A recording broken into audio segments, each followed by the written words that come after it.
ॐ देवी स्कन्दमातायै नमः। सिंहासनगता नित्यं पदमाञ्चितकरद्वया शुभदास्तु सदा देवी स्कन्दमाता यशस्विनी। या देवी सर्वभूतेषु मा स्कन्दमाता रूपेण संस्थिता। नमस्तस्यै नमस्तस्यै नमस्तस्यै नमो नमः। वन्दे वाञ्छितकामार्थे चन्द्रार्धकृतशेखराम् सिंहरूढा चतुर्भुजा स्कन्दमाता यशस्विनीं। धवलवर्णा विशुद्धचक्रस्थिता पञ्चमदुर्गा त्रिनेत्राम्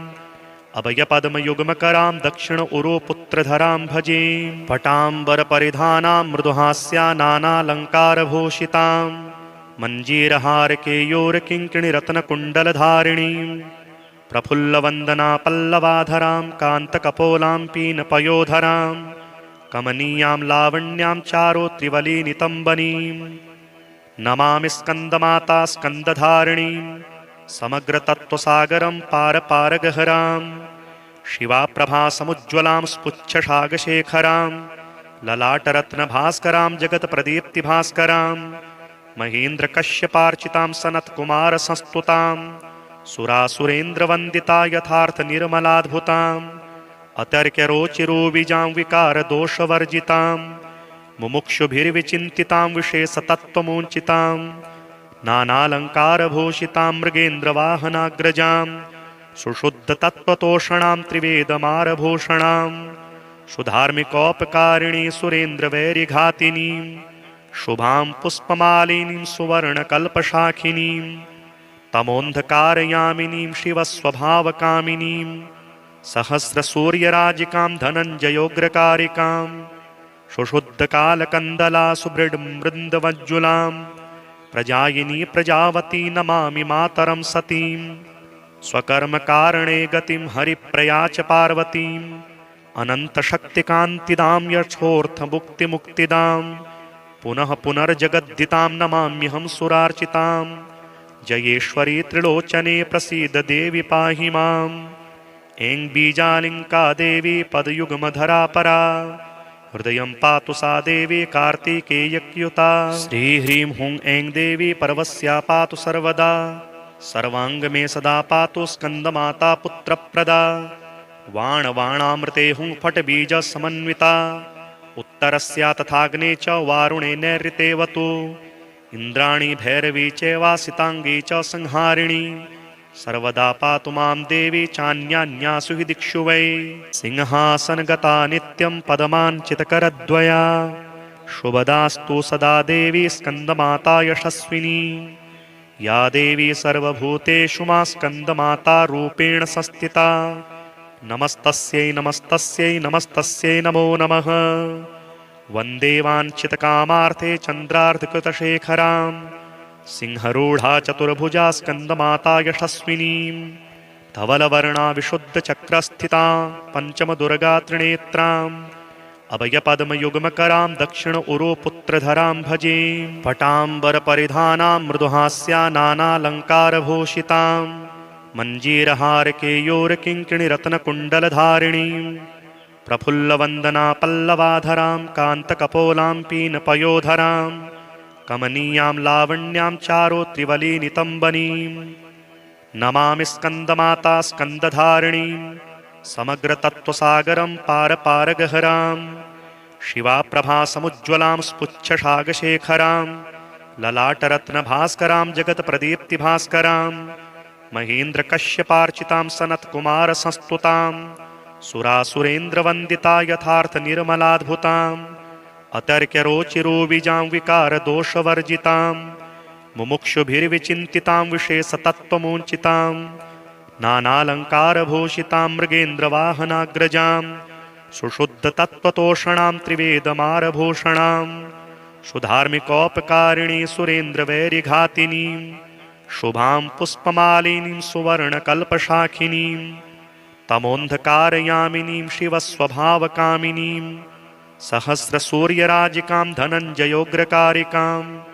सुशुद्धकालकन्दला सुबृढमृन्दवज्जुलां प्रजायिनी प्रजावती नमामि मातरं सतीं स्वकर्मकारणे गतिं हरिप्रया च पार्वतीम् अनन्तशक्तिकान्तिदां यथोर्थमुक्तिमुक्तिदां पुनः पुनर्जगद्दितां नमाम्यहं सुरार्चितां। जयेश्वरी त्रिलोचने प्रसीद देवि पाहि माम्। ऐं बीजालिङ्का देवी पदयुग्मधरा परा हृदयं पातु सा देवी कार्तिकेयक्युता। श्रीह्रीं हुं ऐं देवी पर्वस्या पातु सर्वदा सर्वाङ्ग मे सदा पातु स्कन्दमाता पुत्रप्रदा। वाणवाणामृते हुं फट्बीज समन्विता उत्तरस्या तथाग्ने च वारुणे नैऋतेवतु। इन्द्राणी भैरवी चैवासिताङ्गी च संहारिणी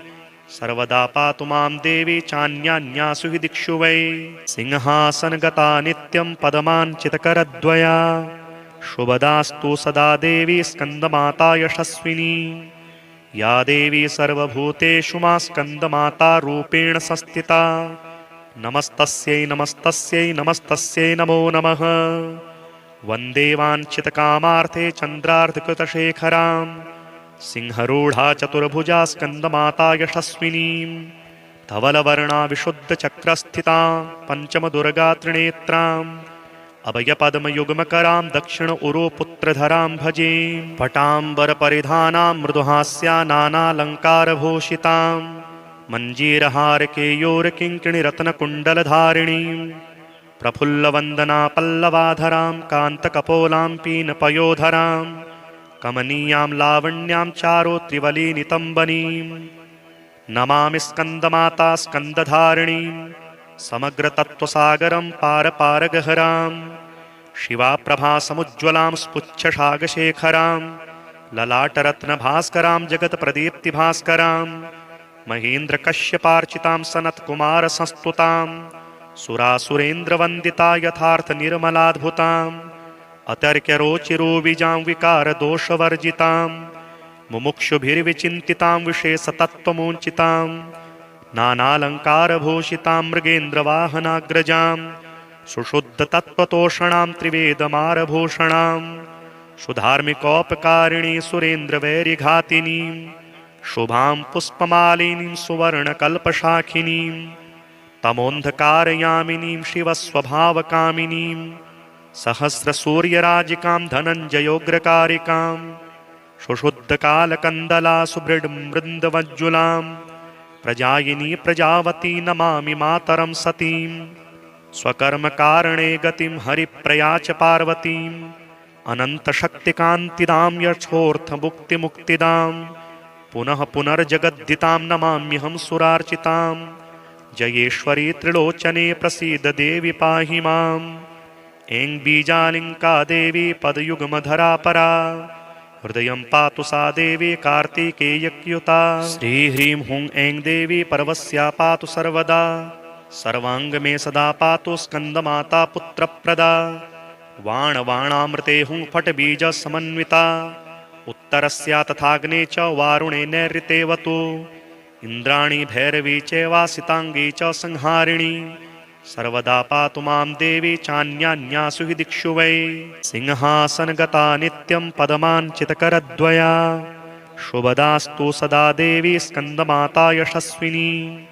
या देवी सर्वभूतेषु मा स्कन्दमाता रूपेण संस्थिता नमस्तस्यै नमस्तस्यै नमस्तस्यै नमो नमः। वन्दे वाञ्छितकामार्थे चन्द्रार्धकृतशेखरां सिंहरूढा चतुर्भुजा स्कन्दमाता यशस्विनीं। धवलवर्णा विशुद्धचक्रस्थितां पञ्चमदुर्गा त्रिनेत्राम् अभयपद्मयुग्मकरां दक्षिण उरुपुत्रधरां भजे। पटाम्बरपरिधानां मृदुहास्या नानालङ्कारभूषितां मञ्जीरहारकेयोरकिङ्किणिरत्नकुण्डलधारिणीं प्रफुल्लवन्दना पल्लवाधरां कान्तकपोलां पीनपयोधरां कमनीयां लावण्यां चारुत्रिवलिनितम्बनीं। नमामि स्कन्दमाता स्कन्दधारिणीं समग्रतत्त्वसागरं पारपारगहरां। शिवाप्रभासमुज्ज्वलां स्पुच्छसागशेखरां ललाटरत्नभास्करां जगत्प्रदीप्तिभास्करां महेन्द्रकश्यपार्चितां सनत्कुमारसंस्तुतां सुरासुरेन्द्रवन्दिता यथार्थनिर्मलाद्भुतां अतर्क्यरोचिरोविजां विकारदोषवर्जितां मुमुक्षुभिर्विचिन्तितां विशेषतत्त्वमूञ्चितां नानालङ्कारभूषितां मृगेन्द्रवाहनाग्रजां सुशुद्धतत्त्वतोषणां त्रिवेदमारभूषणां सुधार्मिकोपकारिणी सुरेन्द्रवैरिघातिनीं शुभां पुष्पमालिनीं सुवर्णकल्पशाखिनीं तमोन्धकारयामिनीं शिवस्वभावकामिनीं सहस्रसूर्यराजिकां धनञ्जयोग्रकारिकां सुशुद्धकालकन्दला सुबृढमृन्दवज्जुलां प्रजायिनी प्रजावती नमामि मातरं सतीं स्वकर्मकारणे गतिं हरिप्रया च पार्वतीं अनन्तशक्तिकान्तिदां यथोर्थमुक्तिमुक्तिदां पुनः पुनर्जगद्दितां नमाम्यहं सुरार्चितां जयेश्वरी त्रिलोचने प्रसीद देवि पाहि माम् ऐं बीजालिङ्का देवी पदयुग्मधरा परा हृदयं पातु सा देवी कार्तिकेयक्युता श्रीह्रीं हुं ऐं देवी पर्वस्या पातु सर्वदा सर्वाङ्गमे सदा पातु स्कन्दमाता पुत्रप्रदा वाणवाणामृते हुं फट्बीजसमन्विता उत्तरस्या तथाग्ने च वारुणे नैऋतेवतु इन्द्राणी भैरवी चैवासिताङ्गी च संहारिणी सर्वदा पातु मां देवी चान्यान्यासु हि दिक्षु वै सिंहासनगता नित्यं पदमाञ्चितकरद्वया शुभदास्तु सदा देवी स्कन्दमाता यशस्विनी या देवी सर्वभूतेषु मा स्कन्दमाता रूपेण संस्थिता नमस्तस्यै नमस्तस्यै नमस्तस्यै नमो नमः वन्दे वाञ्छितकामार्थे चन्द्रार्धकृतशेखरां सिंहरूढा चतुर्भुजा स्कन्दमाता यशस्विनीं धवलवर्णा विशुद्धचक्रस्थिता पञ्चमदुर्गा त्रिनेत्राम् अभयपद्मयुग्मकरां दक्षिण उरुपुत्रधरां भजे पटाम्बरपरिधानां मृदुहास्या नानालङ्कारभूषितां मञ्जीरहारकेयोरकिङ्किणीरत्नकुण्डलधारिणीं प्रफुल्लवन्दना पल्लवाधरां कान्तकपोलां पीनपयोधरां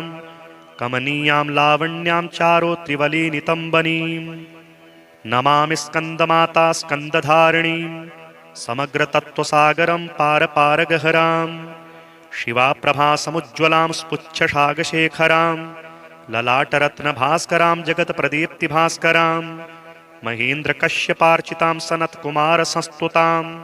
सुरासुरेन्द्रवन्दिता यथार्थनिर्मलाद्भुताम् अतर्क्यरोचिरूबिजां विकारदोषवर्जितां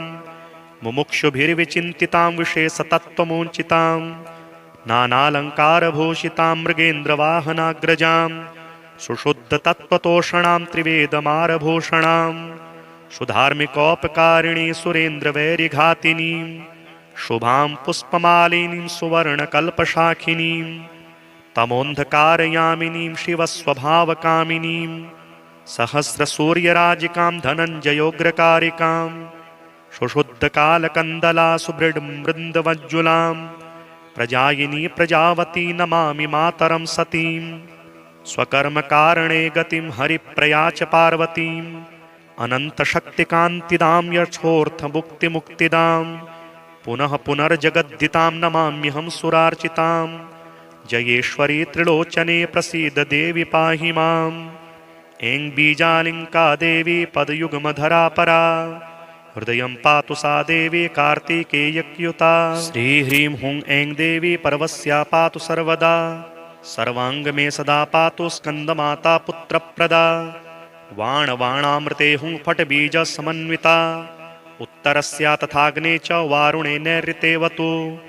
इन्द्राणी भैरवी चैवासिताङ्गी च संहारिणी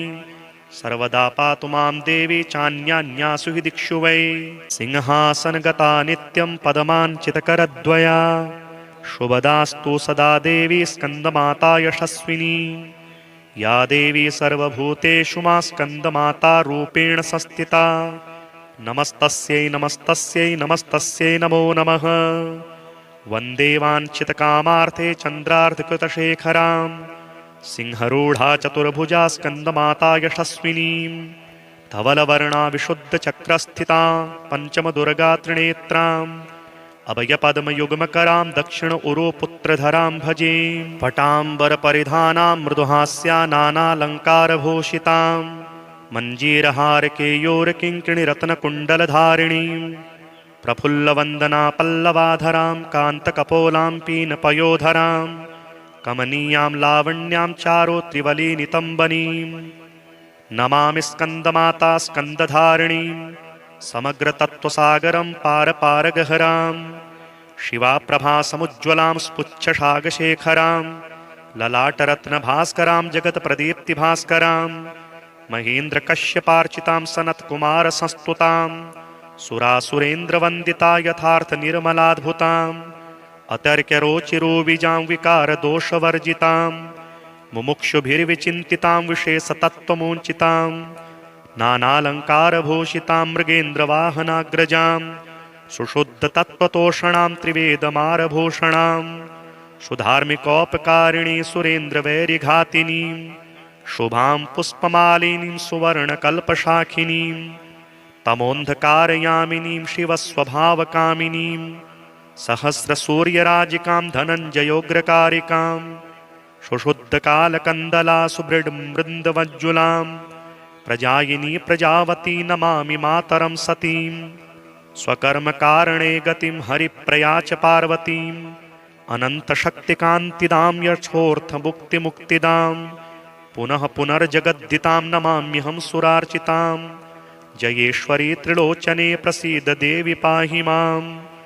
ऐं बीजालिङ्का देवी पदयुग्मधरा परा हृदयं पातु सा देवी कार्तिकेयक्युता श्रीह्रीं हुं ऐं देवी पर्वस्या पातु सर्वदा सर्वाङ्गमे सदा पातु स्कन्दमाता पुत्रप्रदा वाणवाणामृते हुं फट्बीजसमन्विता उत्तरस्या तथाग्ने च वारुणे नैऋतेवतु इन्द्राणी भैरवी चैवासिताङ्गी च संहारिणी सर्वदा पातु मां देवी चान्यान्यासु हि दिक्षु वै सिंहासनगता नित्यं पदमाञ्चितकरद्वया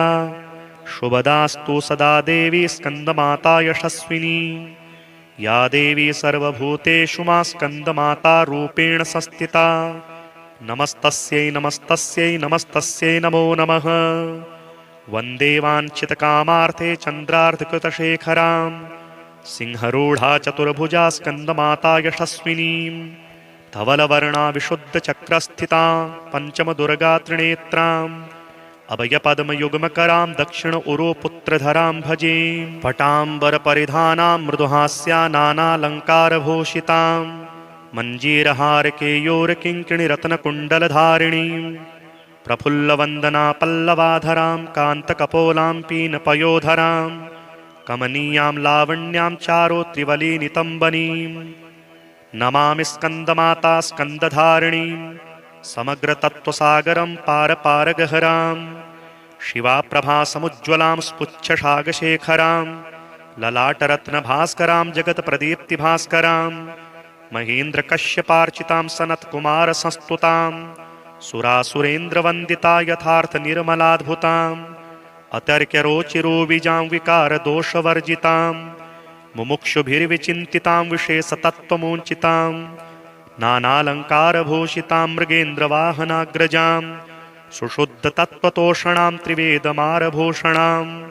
सुधार्मिकोपकारिणी सुरेन्द्रवैरिघातिनीं शुभां पुष्पमालिनीं सुवर्णकल्पशाखिनीं तमोन्धकारयामिनीं शिवस्वभावकामिनीं सहस्रसूर्यराजिकां धनञ्जयोग्रकारिकां सुशुद्धकालकन्दला सुबृढमृन्दवज्जुलां प्रजायिनी प्रजावती नमामि मातरं सतीं स्वकर्मकारणे गतिं हरिप्रया च पार्वतीम् अनन्तशक्तिकान्तिदां यथोर्थमुक्तिमुक्तिदां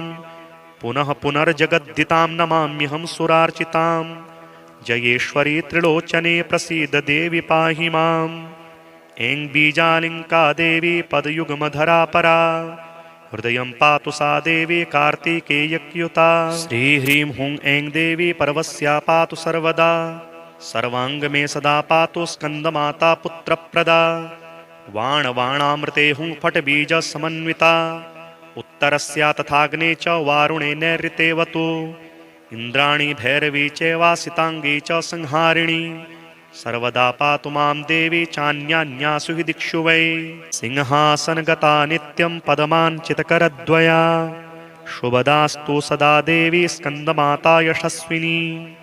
या देवी सर्वभूतेषु मा स्कन्दमाता रूपेण संस्थिता नमस्तस्यै नमस्तस्यै नमस्तस्यै नमो नमः।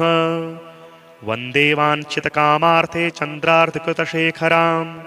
सिंहरूढा चतुर्भुजा स्कन्दमाता यशस्विनीं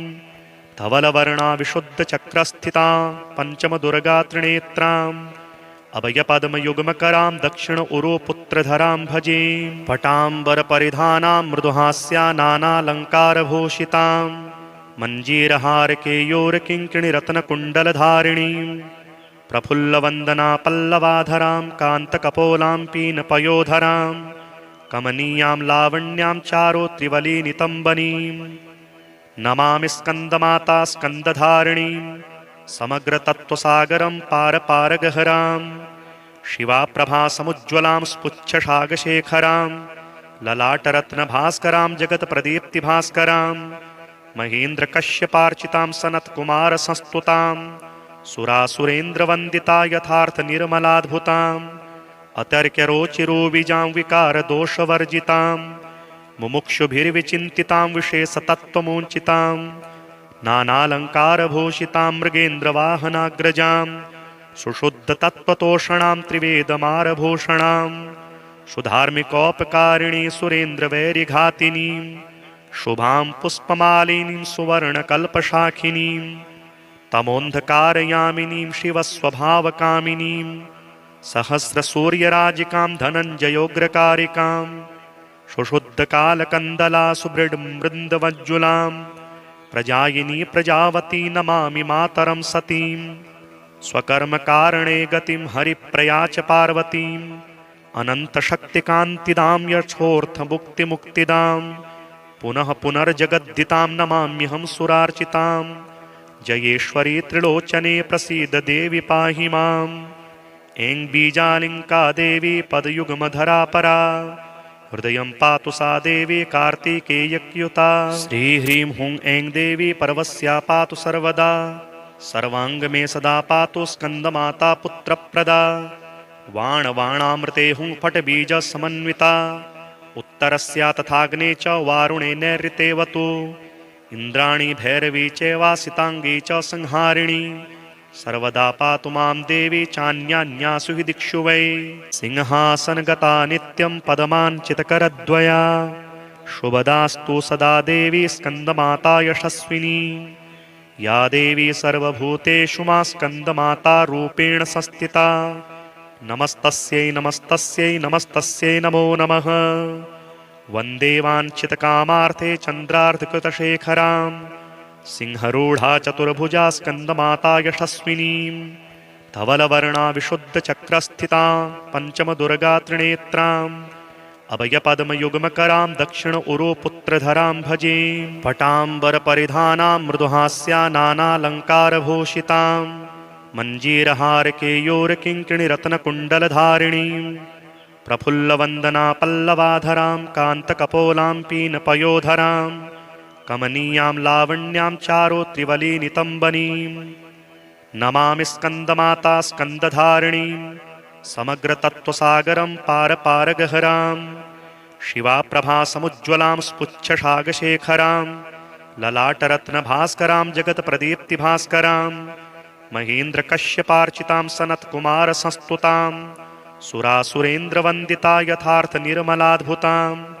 अतर्क्यरोचिरोबीजां विकारदोषवर्जितां मुमुक्षुभिर्विचिन्तितां विशेषतत्त्वमुञ्चितां नानालङ्कारभूषितां मृगेन्द्रवाहनाग्रजां सुशुद्धतत्त्वतोषणां त्रिवेदमारभूषणां सुधार्मिकोपकारिणी सुरेन्द्रवैरिघातिनीं शुभां पुष्पमालिनीं सुवर्णकल्पशाखिनीं तमोन्धकारयामिनीं शिवस्वभावकामिनीं सहस्रसूर्यराजिकां धनञ्जयोग्रकारिकां सुशुद्धकालकन्दला सुबृढमृन्दवज्जुलां प्रजायिनी प्रजावती नमामि मातरं सतीं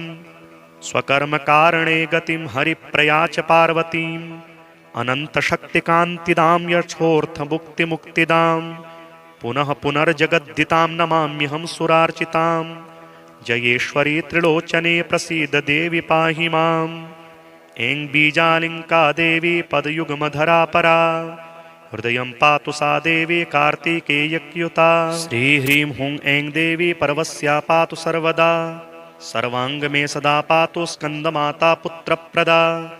वाणवाणामृते हुं फट् बीजसमन्विता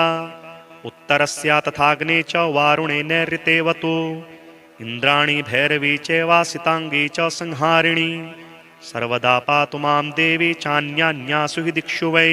सिंहासनगता नित्यं पदमाञ्चितकरद्वया शुभदास्तु सदा देवी स्कन्दमाता यशस्विनी या देवी सर्वभूतेषु मा स्कन्दमाता रूपेण संस्थिता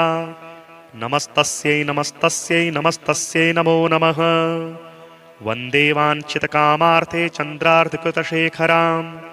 सिंहरूढा चतुर्भुजा स्कन्दमाता यशस्विनीं धवलवर्णा विशुद्धचक्रस्थिता पञ्चमदुर्गा त्रिनेत्राम् अभयपद्मयुग्मकरां दक्षिण उरुपुत्रधरां भजे पटाम्बरपरिधानां मृदुहास्या नानालङ्कारभूषितां